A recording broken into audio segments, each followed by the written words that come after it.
rien dans la caboche, toi, hein? Tu tournes. Allez, petit kawa, moi. Stop! Ce que vous venez de voir, c'était une interaction entre Jérôme et un poisson dans son aquarium. Ou plutôt, le manque d'interaction. Et des poissons dans un aquarium, il y en a partout. Ce sont la moitié des animaux de compagnie en France. Et comme Jérôme, on pense souvent que les poissons sont idiots. Mais qui a été leur demander? Et d'abord, comment poser la question à un poisson? Eh bien, interroger les intelligences des autres animaux, c'est mon métier. Je suis reporter pour poissons. Et pour ma thèse, c'est moi qui vais voir les poissons pour les interviewer. Allez, venez avec moi, je vous emmène sur le terrain.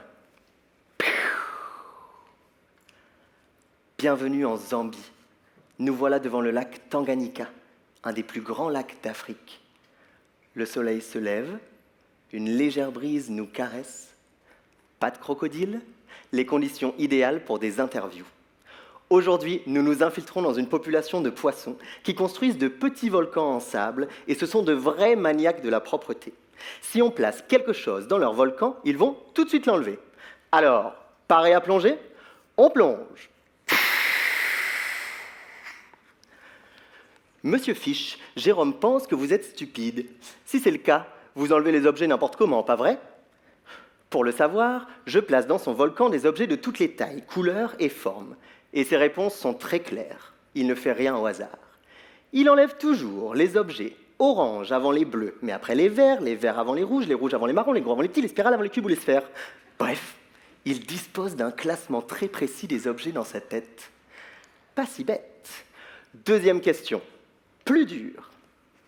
Êtes-vous susceptible aux effets de présentation? Alors, les effets de présentation, chez nous les humains, c'est très utilisé pour nous manipuler. Au supermarché, par exemple, les spécialistes marketing ne placent pas les articles en rayon n'importe comment.